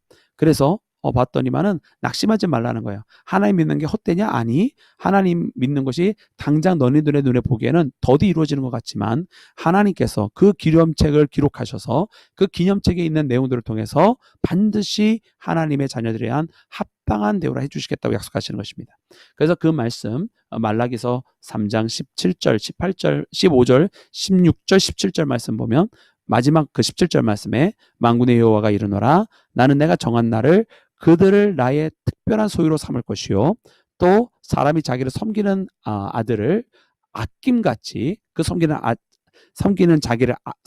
아들을 아낌같이 내가 그들을 아끼리니. 즉 하나님은 하나님의 백성들을 버리지 아니하시고 그들을 철저하게 아끼시고 사랑하시겠다고 하는 약속이 있습니다. 하나님을 믿는 것이 헛되냐고요? 절대 그렇지 않습니다. 그래서 말라기는 마지막에 그 공의로운 해가 떠올라 치료하는 광선을 비추리니 너희가 외양간에서 나온 송아지같이 뛰리라 라고 하시는 그와 같은 마지막에 대한 그 희망의 그림을 그려주면서 마치고 있는 것이 나와 있고요. 또한 말씀하여 주시는 것이 그 말씀을 기억하라. 모든 율법과 하나님의 말씀하신 그 율례를 기억하라고 말씀하시는데, 그 이유는 두렵고 떨리는 그날이 이르기 전에 선지자 엘리야를 내가 너희에게 보내리니. 그 하나님의 품에서 떠났던, 그 마음이 떠났던 자들의 마음을 아버지께로, 주께로 다시 회복시킬 그를 보낼 것이라 말씀해 주십니다. 본문에는 선지자 엘리야라고 나와 있지만 이는 상징적인 표현이고요. 바로 이것은 예수님을 가리키는 말입니다. 잃어버린 자녀들의 마음을 하나님께로 회복하시리. 바로 우리 모두를 하나님께로 다시금 회복하신 예수님이 바로 그분이십니다. 이제는 마지막으로 요나서에 있는 내용들을 우리 함께 보고자 합니다. 이 요엘, 학개, 스가랴, 말라기는 그 내용을 이렇게 보면 이미 포로 시대별로 봤을 때도 포로기 이후에 또 돌아와서 성전을 건축하고, 아니면 포로기 이후에 사람들의 기대, 또 포로기 이후에서 이제 한 100년 후가 더 지나간 다음의 상태 등등, 이 내용이 시대적으로 연결이 될 수밖에 없는데요. 이 요나서 같은 경우는 우리가 뭘 보게 되냐면, 이 요나서의 시대는 여로보암 2세를 배경으로 하고 있습니다. 그러니까 열왕기 하 시대를 이야기하고 있고요. 당연히 이때는 여전히 왕국 시대이기 때문에, 왕의 통치 시대이기 때문에 시대적으로 훨씬 더 앞서죠. 그리고 선지자로 치자면 아모스가 활동하던 시대이기 때문에 훨씬 더 시대로 따지면 더 고대의 일이 될 수밖에 없습니다. 그리고 이 요나서가 특별한 이유 중에 하나는, 진짜 이제 중심 메시지가 있는데 그 메시지는 찬찬히 나누기로 하고요. 먼저 이 요나서 자체가 어떤 선지자를 통해서 그 선지자에게 주신 하나님의 말씀이 끊임없이 대언되는 것이 아니라, 이 성경 자체가 한 선지자에 대해서, 즉 선지자를 통해서 전달되는 하나님의 메시지가 아닌 그 선지자에 대한 이야기, 마치 한 인물의 역사, 전기 같은 이야기로 되어져 있기 때문에 그렇습니다. 그래서 요나의 이야기이죠, 어떻게 보면. 근데 그 가운데에 주시는 하나님의 아주 그 다른 어떤 성경에서도 볼 수 없는 아주 심오한, 그리고 핵심적인, 그리고 꼭 필요한 메시지가 있는데요. 그것은 오늘 이 본문에서 나타나는 요나는 굉장히 하나님의 뜻에 반항적인 그런 선지자로 보여지고 그 요나는 사실은 결국 우리가 끝에 가서 보게 됐지만 우리 모두를 의미하게 됩니다. 그래서 여로보암 2세 때 보면 그때에 저 아시리아의 아수르의 공격을 받게 되었을 때에 아모스는 이것이 하나님의 정의다라고 하면서 하나님께서 너의 그 불의한, 왜냐면 여로보암 2세는 악왕이었거든요. 그래서 하나님의 심판으로 표현을 해줬습니다. 물론 하나님의 심판은 분명히 그 가운데도 있었고 또 여러 가지 다른 모양으로도 있었습니다. 아모스가 틀렸다는 이야기가 아닙니다. 그런데 요나는 이 가운데에 하나님께서 종국에 아수르가 아닌 이스라엘의 승리를 줄 것을 예언을 하게 되죠. 근데 여로보암은 당연히 요나의 말을 기뻐했고요. 또 결과적으로 보면 요나의 예언이 맞는 것이 되었습니다. 그러니까 이런 상황에 백그라운드가 있는 거죠. 그래서 요나의 이야기를 보면 요나는 그런 이 예언을 했었는데 결국 요나는 그가 심적으로 니느웨를 어떻게 생각을 했겠습니까? 적국이라고 생각을 했겠죠. 그리고 그 적국으로부터 하나님께서 이기게 하시고 그리고 자기 민족의 백성의 고통을 덜어주셨다라고 고백을 하는 그런 선지자였을 것을 보게 됩니다. 자, 그런데 하나님께서 어느 날 이 요나에게 나타나서 뭐라고 그러시죠? 니느웨 가서 거기에서 이 니느웨가 멸망할 것이다라고 선포를 하라는 거예요. 그러니까 이 요나가 도망갑니다. 저는 어렸을 때에 또 아마도 지금도 많은 교회 학교에서 가르쳐 주기를 요나가 겁먹고 순종을 안 했다. 저 니느웨는 원수의 나라인데 가서 그 얘기 멸망한다는 얘기하면 죽지 않느냐. 저도 어려서 그런 줄 알았어요. 그래서 도망간 줄 알았어요. 그랬더니 요나는 그렇지 않습니다. 요나는 우리가 이제 나중에도 보면 그 이유를 충분히 볼 수 있는데 죽음이 두려워서 도망간 선지자가 아닙니다. 그가 하나님의 앞에 불순종한 이유가 뭐겠습니까? 그것은 이 요나가 가서 하나님의 뜻을 전파하면 요나는 이 니느웨가 회개할지도 모른다는 걸 알고 있었어요. 그래서 요나는 회개를 시켜서 하나님께서 저들을 구원하게 하시느니 나는 저 백성이 망하기를 원한다고 생각해서 도망간 겁니다. 자, 여기에 반문을 제기하실 수도 있을 줄 알아요. 그런데 우리 그러면 먼저 그 여러 가지를 따져보기 전에 성경에 있는 내용을 하나씩 보도록 하겠습니다. 자, 요나가 하나님의 명령대로 니느웨로 가야 되는데 그러지 않고 정반대 다시스로 가게 됩니다. 다시스로 가다 보니까 풍랑을 만나게 되죠. 자, 풍랑을 만나게 되는데 결국은 여러분 잘 아시는 것처럼 니느웨가 이 요나가 물속으로 던져지고 큰 물고기 뱃속으로 들어가게 되는데 여기 보면 참 희한한 게 있어요. 자, 어떤 거냐? 풍랑이 칩니다. 난리가 났습니다. 그런데 요나는 어떻게 하고 있죠? 네, 그 배 밑에서 잠을 자고 있어요. 선원들은요, 이방인인데 그들은 깨어서 열심히 뭔가를 하고 있어요. 그리고 자기의 신에게도 빌고 있었어요. 너무 놀랍죠? 이 풍랑이 칠 때에 하나님을 안다고 하는 사람은 자고 있습니다. 근데 풍랑이 칠 때 정작 하나님을 모르는 사람은 난리가 나서 어떻게든 해결해 보려고 하고 있다는 얘기예요. 그리고 그 1장 내용을 좀 더 읽기 시작하면 그래서 이 요나가 있던 방을 문을 두드리는데 너도 너의 신에게 기도하라 이러니까 요나가 나와서 이 풍랑이 이렇게 난 것은 바로 자기 때문에 그런 것이라고 고백을 합니다. 내가 하나님의 말씀에 순종 안 하고 그렇게 돼서 이 일이 벌어진 거라고. 그랬더니 놀라운 건 뭔지 아십니까? 1장 말씀에 보니까 거기에 이 이방인들이 이 선원들이 하나님을 전혀 모르는 사람들인데 그들이 하나님 앞에 간구합니다. 우리가 여호와께 부르짖어 이르되 여호와여 구하고 구하오니 이 사람의 생명 때문에 우리를 멸망시키지 마옵소서. 아니 이 선원들이 물론 자기가 살고 싶어서 그렇겠지만 하나님 앞에 진정으로 간구하는 사람이 된다라는 거예요. 근데 정작 요나는 어떻죠? 요나는 하나님을 알지만 하나님의 뜻에 지금 불순종하고 있는 거잖아요. 그래서 요나가 얘기합니다. 자기를 바다에 집어 넣으라고. 그죠? 그러면 이것이 풍랑이 잠잠해질 거라고. 알기는 기가 막히게 알죠. 그런데 이것조차 여러분 뭔지 아십니까? 죽기를 각오한 거라고요? 아니요. 이것조차도 알고 보면 하나님 앞에 불순종하는 거예요. 왜? 하나님은 요나가 니느웨 가서 이 니느웨가 멸망할 거라고 선포하라고 하셨기 때문이죠. 네. 그리고 그 니느웨는 회개를 하게 됩니다. 그 선포를 듣게 되면. 근데 이거를 끝까지 안 하려고 하는 거예요. 그거를 순종하지 않으려고 니느웨가 아닌 다시스로 도망을 갔던 거고요. 다시스로 가는데 풍랑을 만났어요. 그래서 여기가 자기가 물에 빠져 죽으면 어떻게 되는 거죠? 하나님께서 주신 명령을 끝까지 불순종하고 죽을 수 있게 되는 거예요. 그래서 물에 자기를 던지라고 합니다. 그래서 이 요나는 물에 던져지죠.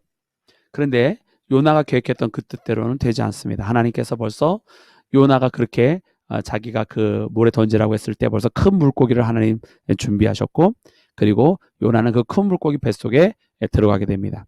이때 요나는 회개를 하게 됩니다. 그러면서 요나는 하나님께서 나를 버리지 아니하셨음을 고백을 하게 되고, 또 하나님의 그 언약, 또 그 약속을 이제 지키기를 소원을 하게 됩니다. 그래서 이제 하나님께서 구원은 여호와께 속하였나니 하면서 그렇게 고백하는 요나를 봅니다. 근데 자, 이것이 과연 진정한 회개였느냐? 그것은 여러분 아니라고 봐야 돼요. 왜냐하면 요나가 자기가 살게 된 것에 감사한 것인 줄 모르겠습니다. 그리고 하나님 뜻대로 이 조금이나마 돌아선 건 사실입니다. 그러나 100% 그가 회개한 건 아니었다는 걸 우리가 알 수 있는 것은 뭐냐면, 우리가 그 다음에 이제 이 요나가 이제 큰 물고기 뱃속에서 다시 토해져 나와가지고 사흘 만에 나오죠. 예수님 물론 이것을 가지고 이제 사흘 만에 다시 자신이 부활될 걸 빗대어서 가르쳐 주시는 것으로 예수님께서 나중에 활용을 하시는데, 요나가 나와가지고서는 하나님의 뜻대로 니느웨에서 이 3일 동안 멸망할 것이라고 선포를 하기 시작합니다. 그런데 니느웨는요, 작은 도성이 아니라고 그랬어요. 3일 길을 걸어가야 된다고 그랬어요. 그런데 이 요나는 반나절만 합니다. 그러면 그 마을 곳곳에 회개를 선포한 겁니까? 아니죠. 3일 길을 돌아야 되는데 반나절만 갔으니 다 회개가 필요하다고 여기가 멸망할 거라고 얘기하신 것도 아니에요. 그는 단지 40일이 지나게 되면 여기는, 이 니누에는 다 뒤집어져서 망할 거다, 이렇게 얘기했어요. 그러면 회개를 만약에 시키려면 어떻게 했었어야 됐을까요? 그들의 죄가 뭔지를 가르쳐줘야 회개를 하죠. 그죠? 그리고 어떻게 이 지금 멸망할 거라는 것에 대해서 하나님 앞에 어떤 방식으로 회개해야 될지를 가르쳐줘야 될 거 아니에요. 그죠?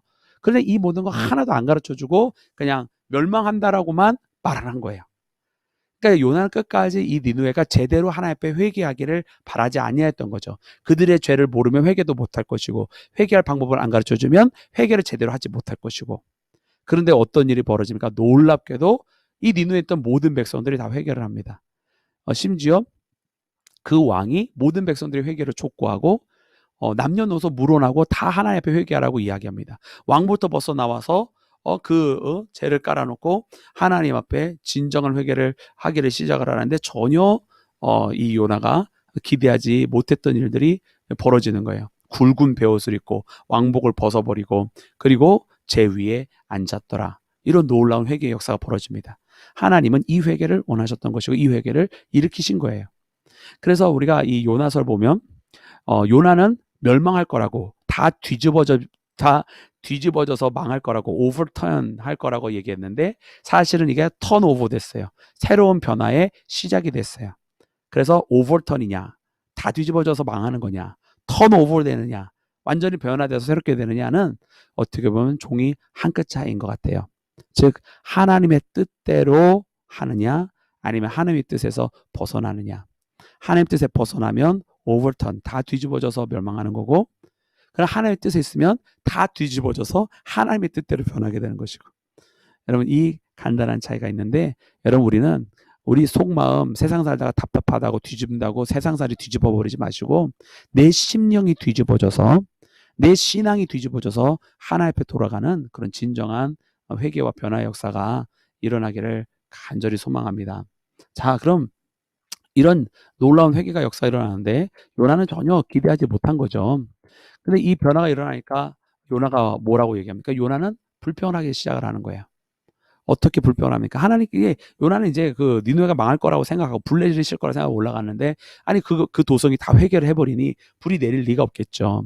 그때는 요나가 이 요나서 4장 6절에 있는 것처럼 이렇게 불평을 합니다. 이 4장 6절이 아니라 이 출애굽기 34장 6절에 있는 것처럼 이 하나님 앞에 고백을 하는데, 뭐라고 고백을 하는 거냐면, 주께서는 은혜로우시며 자비로우시며 노하기를 더디하시며 인애가 크시사 때를 돌이켜 재앙을 내리지 아니하실 줄을 내가 알았나이다. 이게 무슨 얘기죠? 이게 지금 출애굽기 34장 6절에 있는 말씀인데, 이 이야기를 요나가 4장 2절에 합니다. 그 이야기는 하나님께서 은혜롭고 자비롭고 노하기를 더디하시니까 이 백성들을 용서해 주실 줄 알았다라는 거예요. 그래서 애초에 이 말씀을 전파하고 싶지 않았다는 얘기고요. 그래서 다시스로 갔다는 얘기고요. 그래서 심지어 내가 차라리 죽어야지 내 원수 나라가 망하지라고 생각을 했다라는 거잖아요. 그런데 하나님께서 저들을 정말로 용서해 주시더라. 여기서 우리는 아이러니를 발견하는 거예요. 왜? 아까 요엘서 말씀에 저들이 잘못되었을 때 하나님 앞에 어떤 식으로 회개했습니까? 너는 너희들의 겉옷을 찢지 말고 마음을 찢으라 얘기하면서 어떻게 의지하면서 우리의 하나님이 은혜롭고 자비롭고 노하기를 더디하시는 하나님이시니 그 하나님을 의지해서 그렇게 회개하라고 얘기했던 거예요. 그런데 정작 하나님께서 자기를 위해서는 그런 하나님이 되기를 원하면서 남을 위해서는 심지어 나의 원수를 위해서는 그런 하나님이 되기를 원하지 않는다? 여러분 이것이 어쩌면 많은 우리 크리스찬들의 마음인지도 모르겠어요. 하나님은 그런 하나님이 아니십니다. 하나님 모두의 하나님이시고 하나님은 할 수 있는 대로 많은 사람들이 회개하고 주께로 돌아오기를 원합니다. 그런데 우리는 하나님을 굉장히 이기적으로 믿는 것 같아요. 우리만의 하나님이 되기를 원하는 것 같아요. 우리만의 하나님이 아닌 모두의 하나님인데 그리고 우리가 하나님께 속하여지는 것이지 우리가 하나님께로 들어가는 것이지 하나님을 우리 안으로 오라고 하는 게 아니거든요. 그런 끊임없는 잘못을 유대인들이 또 오늘 이 시대를 살아가는 크리스찬들이 범하는 것은 아닌지 걱정이 됩니다. 그래서 하나님께서 요나에게 말씀하시는 거예요. 내가 성내는 것이 옳으냐? 그랬더니 요나는 자기가 성내는 것이 옳다는 거예요. 자기 하나님의 말씀대로 했고 이 성읍은 망해야 된다라는 거죠. 그때 하나님께서 박농쿨 하나를 이렇게 요나에게 허락하십니다. 그랬더니 뜨거운 햇살을 이 요나는 피할 수가 있었어요.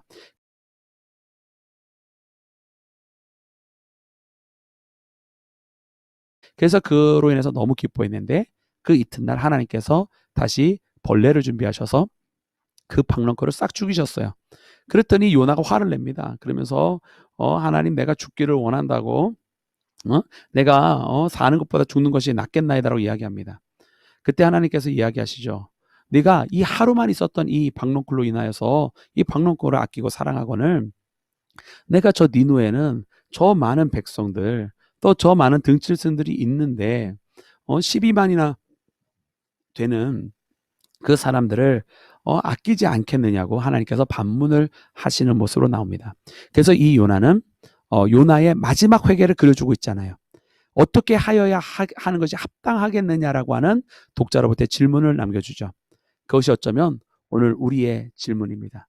하루 있었던 박랑쿨을 사랑하는 것보다 하나님께서 얼마나 우리의 원수라고 생각하는 그들을 더 사랑하시겠느냐.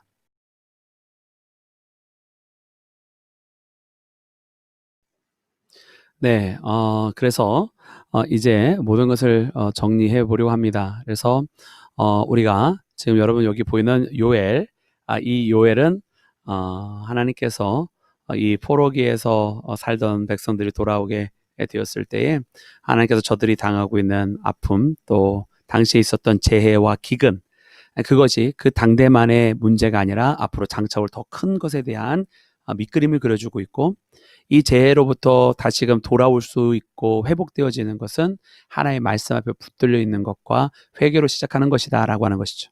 그러면 그 하나님께서 그 대적들을 또 해충들을 하나에 물리쳐 주시고 그리고 사람들이 회복되는 주님 안에서 그 성전이 회복이 되어지고 믿는 사람들이 성령 안에 충만해지고 그리고 그 땅이 회복이 되어질 때에 종국 마지막의 궁극적인 회복은 하나님 나라의 백성들과 하나님께서 만드신 새 에덴이라고 하는 그 같은 메시지가 있습니다. 그리고 지금 여기 보이는 이 학개서에 있는 말씀, 여러분 이 학개서는 그 이스라엘 백성들이 그동안 미루어 왔던 제2 성전을 다시 지어가는 이야기입니다.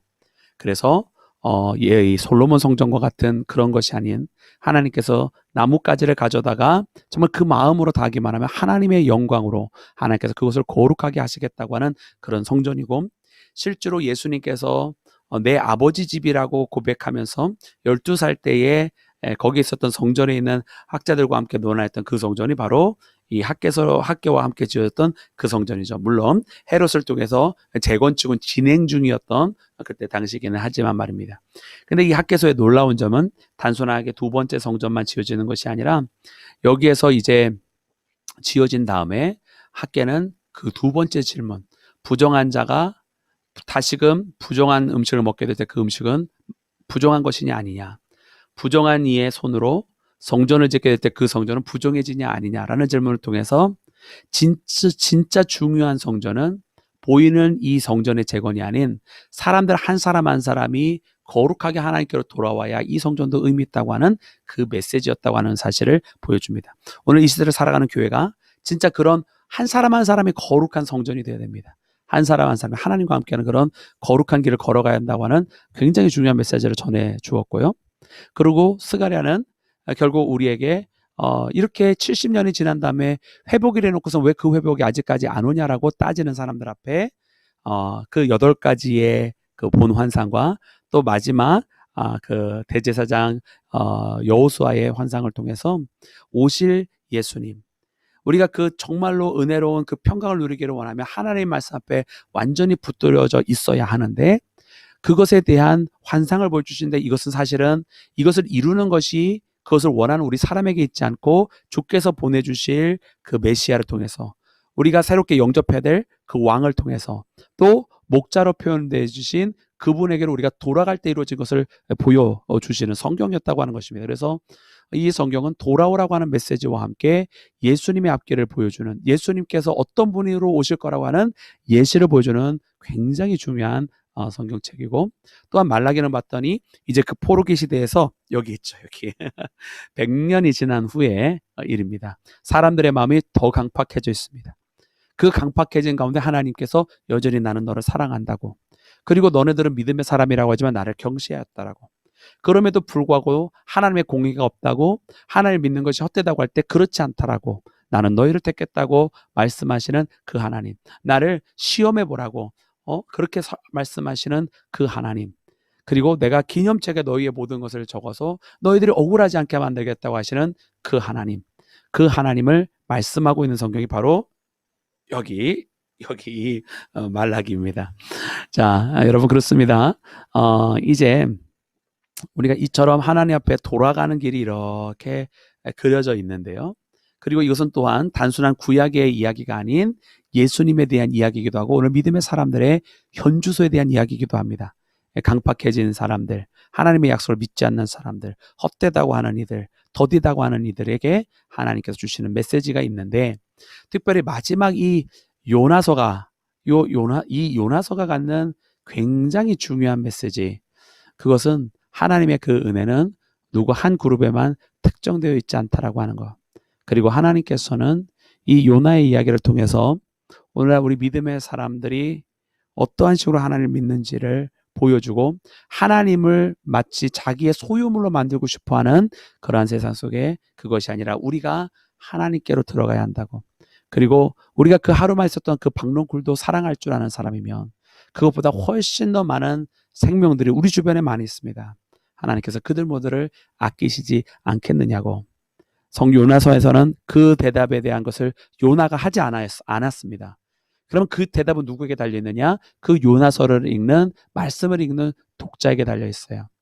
하나님께서 그 모두를 사랑하시지 않겠습니까, 여러분? 여러분들의 답은 무엇입니까? 오늘 우리가 그 답변을 하나님 앞에 올려드렸으면 좋겠습니다. 오늘 2020년 우리 서울 남년의 서쪽 지방의 이 사경회가 그와 같은 대답을 할 수 있는 사경회, 이런 시대를 살아가는 우리 모두가 어떻게 그리스도인으로서 살아가야 할지에 대한 답을 가지고 있는 그런 답을 발견하는 사경회 되었기를 간절히 소망합니다. 부임한 지 얼마 안 돼서 여러 가지 일도 하면서 갑자기 준비해서 다소 부족한 부분이 있었는데, 그럼 많이 양해해 주시기를 부탁을 드리고, 바라고 원하기는 저의 부족한 모습은 다 주님께서 가져가시고, 또 이 박선준 목사도 다 사라지고, 사랑하는 여러분들 마음 가운데는 오직 주께서 여러분들에게 주시는 그 말씀만 영원토록 자리 잡기를 주님의 이름으로 축원합니다.